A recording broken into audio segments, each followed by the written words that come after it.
आज हम आपको एक बहुत ही हैरत अंगेज वाकया सुनाएंगे जिसे सुनकर आप दंग रह जाएंगे। यह किस्सा उस दौर का है जब जहालत और अंधविश्वास ने लोगों की सोच को जकड़ रखा था।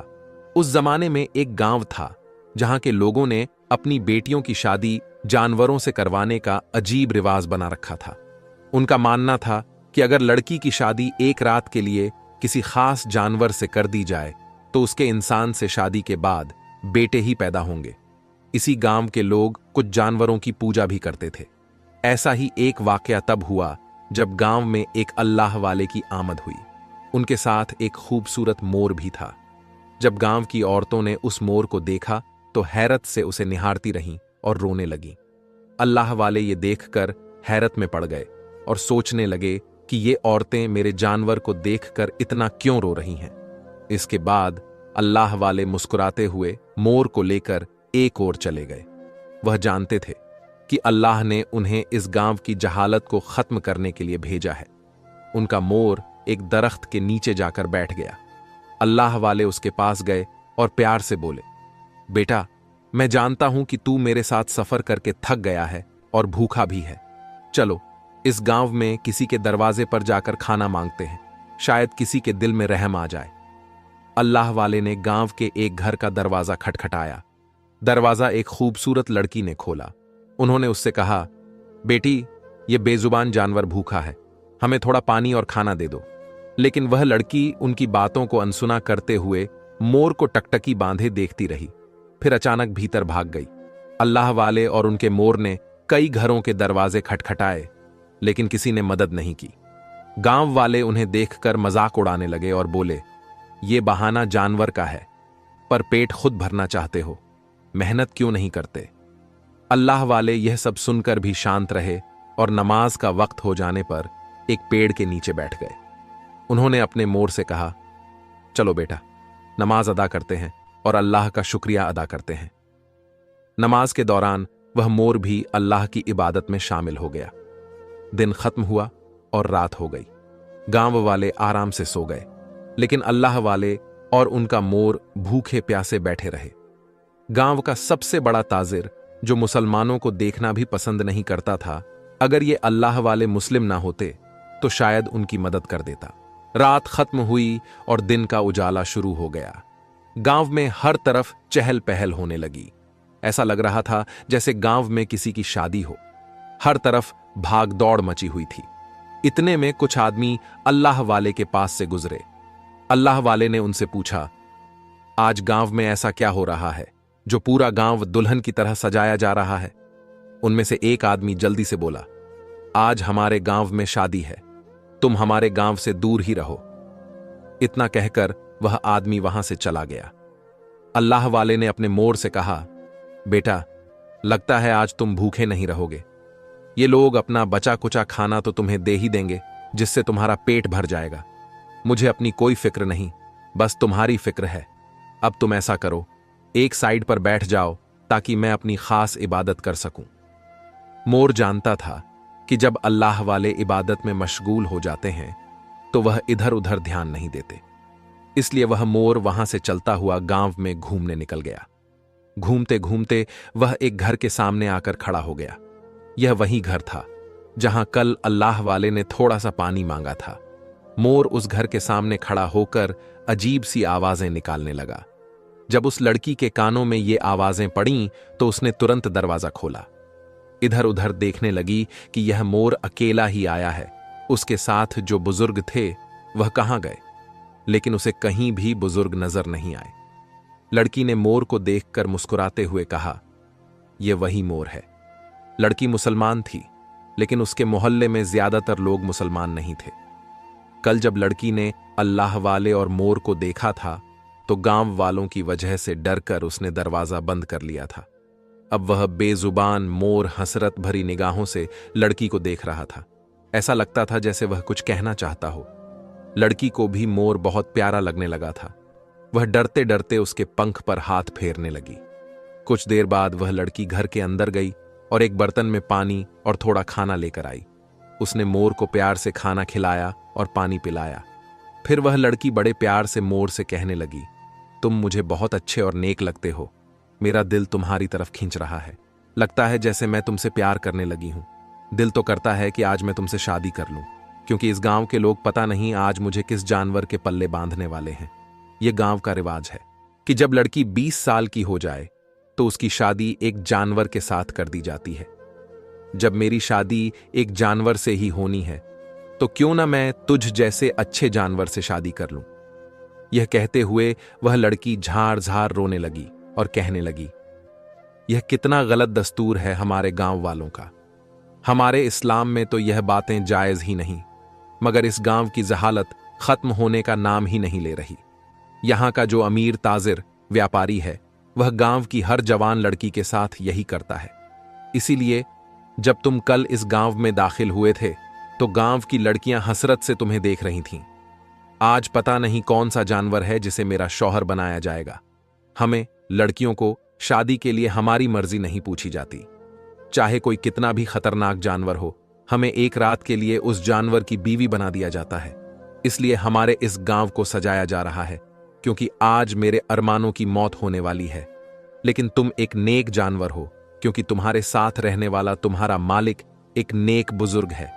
इसलिए मुझे तुमसे प्यार हो रहा है।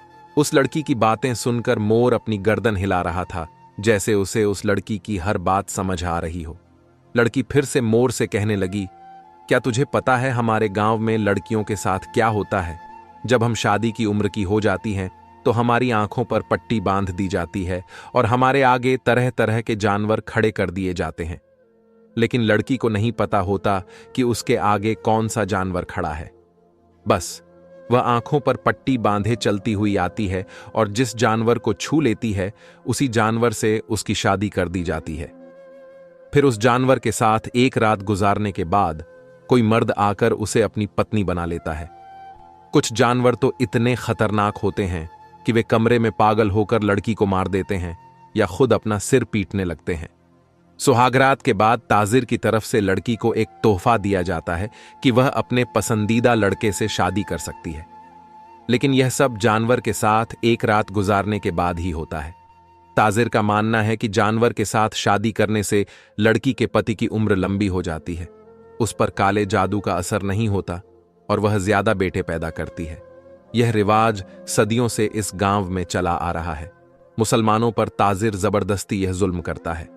अगर वे अपनी लड़की की शादी जानवर से करवाने से इनकार कर दें तो उनका सारा माल सामान छीन लिया जाता है और उन्हें गांव से निकाल दिया जाता है। लड़की ने मोर से अपनी सारी बातें कहकर अपना दिल हल्का किया और अपने घर लौट गई। मोर वापस अल्लाह वाले के पास आ गया। इतने में गांव में शोर मच गया, चलो चलो जल्दी करो, जितने भी गांव के जानवर हैं उन्हें एक जगह इकट्ठा करो। फिर पूरे गांव के लोग इर्द गिर्द जमा हो गए। तभी एक लड़की की चीख सुनाई दी। वह कह रही थी, मुझे छोड़ दो, मुझे माफ कर दो, मैं यह शादी नहीं कर सकती। यह बहुत गलत है और मेरे साथ जुल्म हो रहा है। आखिर यह जुल्म हम जैसी मासूम लड़कियां कब तक सहेंगी? यह आवाज उसी घर से आ रही थी जहां अभी अभी मोर खाना खाकर लौटा था। अल्लाह वाले ने जल्दी से अपने मोर को साथ लिया और उस लड़की के घर के सामने पहुंचे। देखा तो कुछ लोग उस लड़की को खींचकर बाहर ले जा रहे थे। वह लड़की दुल्हन के लिबास में थी। जब लड़की को जानवरों के पास लाया गया तो ताजिर बोला, यह लड़की नाटक कर रही है, यह नहीं जानती कि इसकी किस्मत खुलने वाली है। अल्लाह वाले आगे बढ़े और बोले, तुमने इतने सारे जानवर इकट्ठा किए हैं मगर इनमें से कोई मोर नहीं है, मेरे मोर को भी शामिल कर लो। ताजिर ने अल्लाह वाले की बात मान ली और मोर को जानवरों में शामिल कर लिया। जब लड़की की आंखों पर पट्टी बांधी गई और उसका हाथ मोर पर पड़ा तो गांव वालों को गुस्सा आया। लेकिन ताजिर ने कहा, इस मोर से शादी करने में भी फायदा हो सकता है, शायद इससे हमारी किस्मत और ताकत बढ़ जाए। फिर उस लड़की की शादी मोर से कर दी गई। शादी की रस्म खत्म होने के बाद लड़की और मोर को एक कमरे में बंद कर दिया गया। कमरे में जाने के बाद जब लड़की की आंखों से पट्टी हटाई गई तो उसने मोर को देखकर रोने के बजाय मुस्कुराते हुए कहा, ऐ मोर, आज से तू मेरा शौहर है। अब बता, मैं तेरी क्या खिदमत करूं? लड़की सोचने लगी, जिसे मैं पाना चाहती थी वह तो मुझे मिल गया। अब पूरे गांव के जानवरों में सबसे खूबसूरत जानवर उसके पास था, मगर जानवर और इंसान में तो जमीन आसमान का फर्क होता है। ये सोचकर उस लड़की की आंखों में आंसू आ गए और वह सोचने लगी, ए मोर, काश तू इंसान होता और फिर तू मेरा हमसफर होता, हम दोनों खुशी खुशी जिंदगी गुजारते। इतना बोलकर वह लड़की रोने लगी और कहने लगी, यह मैं कैसी फजूल ख्वाहिश कर रही हूं, जबकि मुझे पता है कि ऐसा तो कभी नहीं हो सकता, बस मैंने ही कुछ ज्यादा सोच लिया। फिर वह कहने लगी, ऐ काश यह जानवर इंसान बन जाए तो कैसी सुहाग रात होगी। वह लड़की अपने दिल की सारी बातें मोर से किए जा रही थी और वह मोर उस लड़की की बातें ऐसे समझ रहा था जैसे वह इंसान हो। फिर वह लड़की कहने लगी, ऐ मोर, जितनी भी लड़कियों की शादी आज से पहले जानवरों के साथ हुई, उनमें से बहुत सी लड़कियां सुबह कमरे से मरी हुई मिली थीं। पता नहीं तुम मेरे साथ क्या करोगे। तुम्हारे साथ रात गुजारने के बाद पता नहीं मैं भी जिंदा बचूंगी या नहीं। इंसान की शादी तो इंसान से ही होनी चाहिए। हम सफर वो होना चाहिए जो एक दूसरे के दर्द को समझ सके। तुम तो बेजुबान जानवर हो। लड़की ने आह भरते हुए कहा, एक लड़की ने अपनी शादी को लेकर बहुत से ख्वाब देखे होते हैं। ऐसे ही ख्वाब मैंने भी देखे थे। जब भी मैं नमाज पढ़ती थी तो अल्लाह से यही दुआ करती थी, ऐ अल्लाह, काश इस गांव के ये जुल्म खत्म हो जाएं। मेरी मां भी तो बड़ी कमजोर औरत हैं। वह किसी से झगड़ा नहीं करती और इन गांव वालों के हाथों वह भी मजबूर हो चुकी हैं। फिर वह लड़की कहने लगी, मैं ऐसे ही पागलों की तरह बातें किए जा रही हूं। यह तो बेजुबान जानवर है। ये आगे से कौन सा मुझे कोई जवाब देगा और ना मुझे कोई तसल्ली देगा। फिर अचानक लड़की के कानों में एक नरम सी आवाज गूंजी, तुम क्यों परेशान हो रही हो? मैं हर पल तुम्हारे साथ हूं। उस लड़की ने अपने चारों तरफ देखा, लेकिन उसे कोई इंसान नजर नहीं आया। फिर वह सोचने लगी, यह आवाज मेरा वहम है। इतने में उसे फिर से आवाज आई, क्यों परेशान हो रही हो? यह मैं ही बोल रहा हूं। क्या तुम यकीन नहीं कर पा रही कि एक मोर तुम्हारा शौहर बन गया और वही तुमसे बात कर रहा है? लड़की ने जब गौर से सुना तो वही मोर यह सब बातें कर रहा था। लड़की घबराकर फौरन पीछे हट गई और संभल कर बोली, क्या तुम बातें भी कर लेते हो? मोर बोला, हां, क्यों नहीं। मैं ही तो कब से बातें किए जा रहा हूं और तुम हो कि मेरी तरफ ध्यान नहीं दे रही। जो बातें तुम अब तक कह चुकी हो वह मैं सुन चुका हूं। अब तुम मेरी बातों को गौर से सुनो। मैं तुम्हें कुछ बताना चाहता हूं। वह लड़की मोर से कहने लगी, अब तुम मुझे ऐसा क्या बताने वाले हो? मोर बोला, बस तुम मेरी बात पर यकीन करना। लड़की बोली, ठीक है, तुम जो भी बोलोगे मैं यकीन कर लूंगी। अब बताओ तो सही, क्या बताना चाहते हो? क्योंकि मैं पहली बार एक मोर को इंसानों की तरह बातें करते हुए देख रही हूं। फिर लड़की ने कहा, मैं यह भी जानती हूं कि तुम्हें यह ताकत किसने दी है। इंसानों की तरह बातें करने की ताकत तुम्हें सिर्फ और सिर्फ अल्लाह की जात दे सकती है, जो हम सबको बनाने वाला है। मोर बोला, सच में? तुम जानती हो कि हम सबको बनाने वाला कोई है? लड़की बोली, हां, मैं सब जानती हूं और मानती भी हूं, मगर हमारे गांव वाले इस बात को नहीं मानते। हमारे गांव वाले यही सोचते हैं कि हमें एक औरत ने पैदा किया है जो मां कहलाती है और उसी मां के वजूद से बच्चा दुनिया में आता है, चाहे वह लड़का हो या लड़की। इसीलिए ये लोग ऐसी जाहिल हरकतें करते हैं। उनके मुताबिक जानवर से शादी करने पर हमारी औरतें ताकतवर मर्द को पैदा करेंगी। फिर लड़की ने कहा, हालांकि यह गांव वाले इस बात को तो जानते हैं कि मौत बराहक है, फिर भी ये जाहिल हरकतें करते हैं। इस गांव का जाहिल ताजिर तो स्पीकर में अजान तक की आवाज गूंजने नहीं देता। मोर बोला, अल्लाह की रजा के बगैर तो एक पत्ता तक नहीं हिलता। मेरे मालिक अल्लाह वाले ने अल्लाह के आगे गिड़गिड़ाकर दुआ की थी, ए अल्लाह, इस लड़की को इतनी हिम्मत देना कि यह मेरे इस मोर को ही अपनी शादी के लिए चुने। अल्लाह रब्बुल इज्जत ने मेरे बुजुर्ग की दुआ को कबूल कर लिया। लड़की हैरान होकर चारों ओर देखने लगी। तभी दरवाजे पर दस्तक हुई। उसने दरवाजा खोला तो देखा कि वही अल्लाह वाले बुजुर्ग मुस्कुराते हुए खड़े थे। बुजुर्ग बोले, बेटी, क्या मुझे अंदर आने की इजाजत है? लड़की बोली, क्यों नहीं बाबा, आप जरूर अंदर आइए। अल्लाह वाले बुजुर्ग अंदर आए और लड़की से मुखातिब होकर कहने लगे, ऐ बेटी, अभी तक तूने अल्लाह की जात के मौज चमत्कार नहीं देखे। अब मैं तुम्हें एक मोजा दिखाता हूं।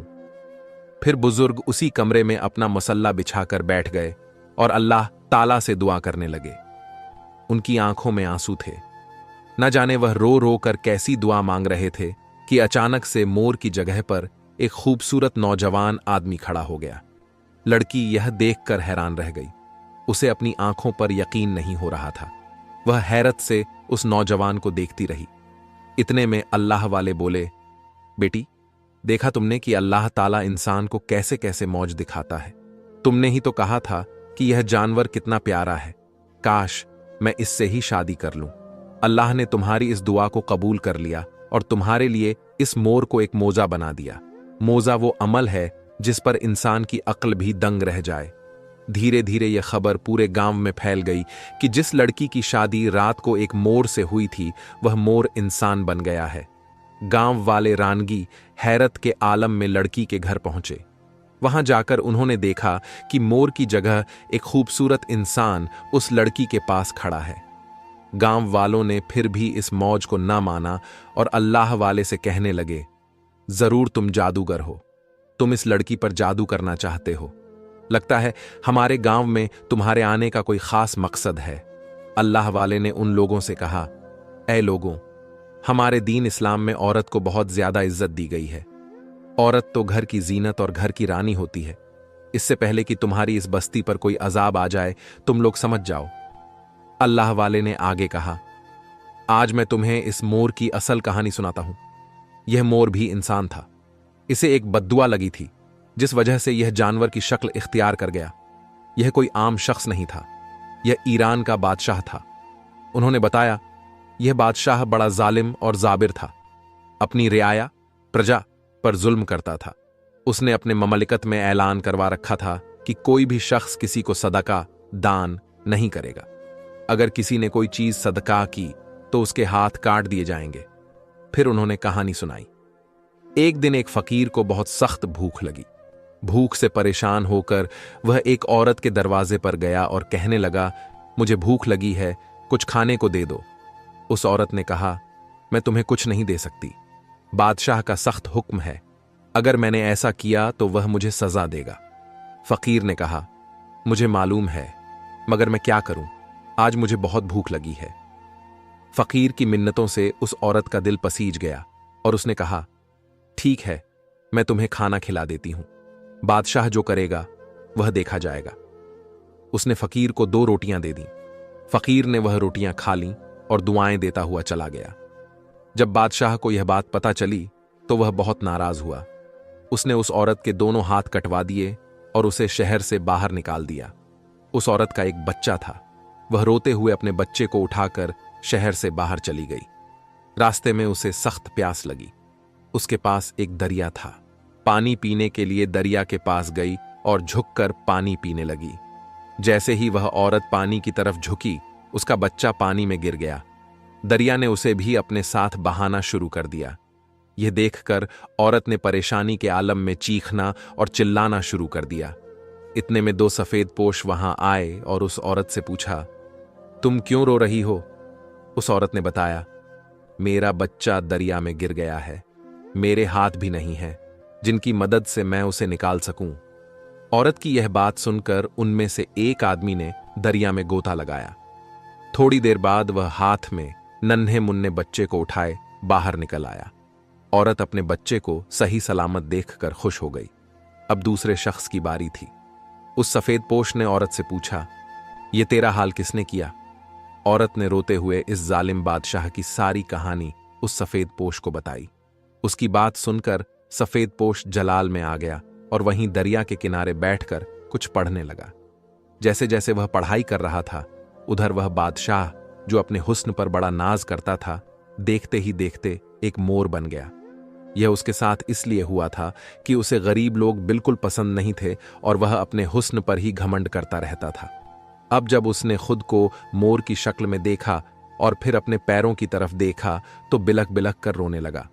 फिर उस सफेद पोश ने उस औरत से मुखातिब होकर कहा, तेरे साथ जुल्म करने वाले को उसका अंजाम मिल चुका है। अब जब तक इस मोर से कोई लड़की शादी नहीं करेगी और यह अपनी गलतियों का कफ्फारा नहीं अदा करेगा, तब तक यह मोर की शक्ल में रहेगा। उसके बाद उस सफेद पोश ने अपने मुंह से कुछ पढ़कर उस औरत के जिस्म पर दम किया। जिससे उसके दोनों हाथ दुरुस्त हो गए। यह देखकर वह औरत और भी ज्यादा खुश हो गई और उनसे पूछने लगी, ऐ अल्लाह के नेक बंदो, तुम कौन हो? उन्होंने कहा, तुमने हमें पहचाना नहीं? हम तुम्हारी वही 2 रोटियां हैं जो तूने अल्लाह की राह में सदका की थीं, जिनकी वजह से तुझे मुसीबत का सामना करना पड़ा, और आज उन्हीं की वजह से तुझे मुसीबत से निजात मिली। फिर उन्होंने आगे बताया, एक दिन मैं जंगल में अपनी कुटिया के सामने इबादत कर रहा था, जब मैंने देखा कि एक मोर भूखा प्यासा जोर जोर से रो रहा है। मेरे पास भी उस वक्त खाने को कुछ नहीं था, तो मैंने उसे साथ लिया और तुम्हारे गांव की तरफ रवाना हो गया। हमने गांव के हर दरवाजे पर दस्तक दी, लेकिन किसी ने इस बेजुबान को खाना नहीं दिया। फिर उस लड़की ने रहम खाकर इस मोर का पेट भरा। बाकी जो हुआ वह अल्लाह की मर्जी थी। आगे फिर वही लड़की मोर से शादी के लिए राजी हो गई और उस मोर की शादी उस लड़की से कर दी गई। उसी रात वह मोर इंसानी शक्ल में आ गया। फिर वह लड़का अपनी दुल्हन से कहने लगा, अल्लाह की बंदी, आओ हम अल्लाह के आगे सजदा रेज हो जाएं और अपनी गलतियों और गुनाहों की माफी मांगें। ये सब देखकर गांव वालों को भी अपने किए पर बहुत शर्मिंदगी हुई। उन्हें अल्लाह के खौफ से डर लगने लगा। फिर उन्होंने अल्लाह वाले से माफी मांगी और कहने लगे, ऐ अल्लाह वाले, हमें कलमा पढ़ाकर मुसलमान कर दो। हम भी मुसलमान होना चाहते हैं और अल्लाह ताला से गिड़गिड़ाकर माफी मांगना चाहते हैं। फिर अल्लाह वाले ने गांव वालों को कलमा पढ़ाकर मुसलमान कर दिया। उसके बाद सब लोग मिलजुल कर खुशहाली से उस गांव में रहने लगे। उस गांव से जाहिलियत भी खत्म हो गई थी। उन लोगों ने तौबा कर ली कि आइंदा हम अपने गांव की किसी मासूम लड़की के साथ यह गलत हरकत नहीं करेंगे। बेशक अल्लाह ताला की जात माफ करने वाली है। अल्लाह हमारी भी गलतियों को माफ फरमा दे। फिर अल्लाह वाले उस लड़की और मोर ईरान के बादशाह को बहुत सारी दुआएं देकर वहां से रुखसत हो गए। बादशाह भी अपनी बीवी को लेकर अपने मुल्क रवाना हो गया और बाकी गांव वाले खुशी खुशी अपनी जिंदगी बसर करने लगे।